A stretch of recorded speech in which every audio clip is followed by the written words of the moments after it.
और दसवीं के दिन व्रत का पारण करना चाहिए, मतलब व्रत खोलना चाहिए दसवीं के दिन। ये देवी भागवत पुराण में लिखा हुआ है। और हम करते क्या है कि आज के दिन, अष्टमी के दिन कुमारी का पूजन करने के बाद व्रत खोल लेते हैं। तो ये नवरात्र व्रत कहाँ हुआ? ये तो सतरात्र व्रत हुआ है।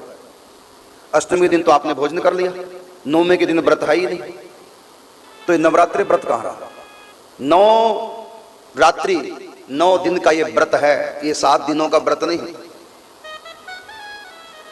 7 दिन व्रत किया, आज के दिन अष्टमी को कुमारी का पूजन करके भोजन कर लेते हैं, हो गया व्रत। तो सप्तरात्रि हुए, नवरात्रि कहाँ हुए?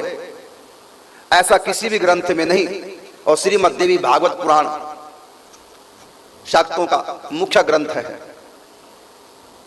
इसमें स्पष्ट लिखा हुआ कि नवरात्रि 9 दिन व्रत करे और दसवीं के दिन व्रत का पारण करे। हमारे एक साधिका थी, तो सब अष्टमी को भोजन कर लेते, तो वो दसवीं को भोजन करते। हमने एक बार लिक्विड व्रत किया नवरात्रों का, कुछ खाना नहीं, फल भी नहीं खाना, नमक मीठा मिर्च कुछ नहीं, केवल छाछ बस, ना पानी पीना है 9 दिन तक। तो नवरात्र व्रत हमने किया केवल छाछ पर, भूख लगे तो छाछ पियो, प्यास लगे तो छाछ पियो, उसमें भी नमक मीठा कुछ नहीं, सिंपल। तो दसवीं के दिन व्रत खोला जाता है।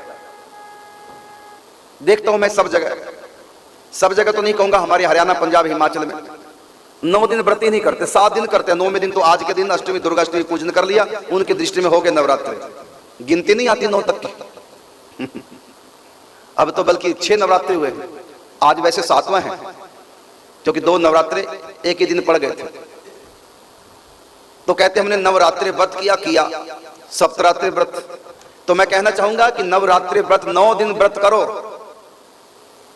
उसमें जो कुमारी का पूजन करते हैं वो भी उन देवियों का पूजन करो जो अन्न खा लेती हैं, क्योंकि यदि उनका भी नवरात्रि व्रत है तो कैसे उनको भोजन करा पाओ। और देखा मैंने, जो कुमारी है जिसकी शादी नहीं हुई है उसको हम कन्या कह देते हैं।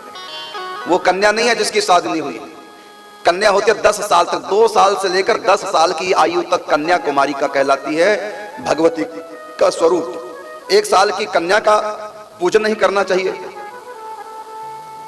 और 11 साल या इससे बड़ी कन्या का पूजन नहीं होता, ये निषेध किया गया।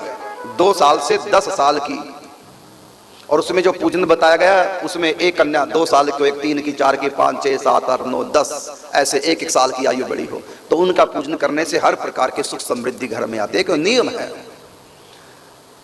जब मासिक धर्म में लड़की होने लग जाए फिर वो कन्या नहीं रही। और हमारे यहाँ था कि कन्या दान करें, मतलब 10 साल की आयु तक ही विवाह हो जाना चाहिए, शास्त्र के अनुसार कन्यादान रहे घर में ही, जब विवाह हो जाए गौने की विदाई कर दो, ये कन्यादान। और 6 महीने पहले शादी की डेट बुक हो गई, साल पहले बुक हो जाती है। अब बताइए 6 महीने बाद उस समय उन दिनों, और 7 दिन का ये कन्यादान का व्रत होता है, 7 दिन का उपवास, और 7 दिन वो पूजन करती है कन्या, लड़का भी। उसमें देवियों का पूजन होता, देवताओं का पूजन होता, नवग्रहों का पूजन होता, कुल देवता का पूजन होता, ग्राम देवता का पूजन होता, क्षेत्रपाल का पूजन होता। तो कितने पूजन कन्या करती है, वर भी करता है। आप बताइए उन दिनों यदि लड़की अपवित्र अवस्था में आ गई है मासिक धर्म में, और बड़ी आयु की लड़की, तो कैसे विवाह का वो कर पाएगी पूर्ण? और उस समय शादी के समय तो हवन भी होता है, देवताओं का आवाहन किया जाता है, और उस समय लड़की यदि मासिक धर्म में हुई तो बताइए आप कैसे पूजन कर पाएंगे? और कोई कैंसिल करता है? शादी की डेट साल पहले, 6 महीने पहले बुक हो चुकी है, अगर उस समय उस दिन वो कहीं, और फिर वो 7 दिन होते हैं, कईयों के यहाँ 9 दिन का विधान, कईयों के यहाँ 5 दिन का विधान होता है पूजन का, जिसमें डेली कन्या पूजन करती है। उसमें गौरी की पूजा होती है, गणेश जी की पूजा होती है, नवग्रहों की पूजा होती है, कुल देवताओं की पूजा होती है, कुल देवी की पूजा होती है। यदि उन दिनों 4-5 दिनों में यदि एक दिन भी कहीं बीमार है तो कैसे विवाह का एक संपन्न कर पाएगी? विवाह एक धार्मिक संस्कार है। हमारे यहाँ 9 संस्कार होते हैं, 9 संस्कारों में एक ये धार्मिक संस्कार है, विवाह संस्कार। इसमें बड़े विधि विधान से धार्मिक कृत्य किए जाते हैं, वैवाहिक कृत्य किए जाते हैं, और वो पवित्र होकर ही किए जाते हैं। ऐसी स्थिति में कन्या भला कैसे पूजन कर पाएगी यदि वो मासिक धर्म में है? इसलिए सारे काम पहले 10 साल से पहले कन्या का कन्यादान करके निवृत्त हो जाते थे, लेकिन रहती थी कन्या घर में। जब विवाह हो जाती थी उसके बाद गौने की विदाई, ससुराल से आते, ससुराल के पक्ष वाले पति आता है, गौने की विदाई करके, जिसको पंजाबी में मुकलावा कहते हैं, फिर चली जाती थी। नीम यही है। लेकिन हमने विवाह को धार्मिक संस्कार माना ही नहीं है। ऐसा घोर कलयुग आ गया है। धार्मिक संस्कार, कोई भी धार्मिक कृत्य हो, बताइए धार्मिक कृत्य में शराब पीना पिलाना ठीक है? और शादी धार्मिक कृत्य है, इसमें पेटियां मंगाई जाती हैं शराब की, मांस मीट बनता है और ये धार्मिक कृत्य है। राक्षस पैदा हो गए कलयुग में। देवी भागवत पुराण में बड़ा विरोध किया इस चीज। ये विवाह धार्मिक कृत्य है। चलो भजन गाएं, बाद में क्लास लगाऊंगा।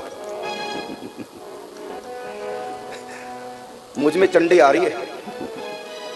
दुनिया की बातें सुन सुनकर, देख देख कर। एक तो ऐसी नवरात्रे भगवती महाकाली चंडी के, मुझको भी चंडी चढ़ी हुई आजकल। किसी दिन किसी की भी क्लास लेने लग जाता हूं। क्या करूं? मंच के साथ, व्यासपीठ के साथ मैं अन्याय नहीं कर सकता। ये व्यासपीठ है इसलिए सुधारने के लिए। जहां जहां हमारे समाज में किसी भी वर्ग में विकृतियां आ गई, उन विकृतियों को हम सुधारें।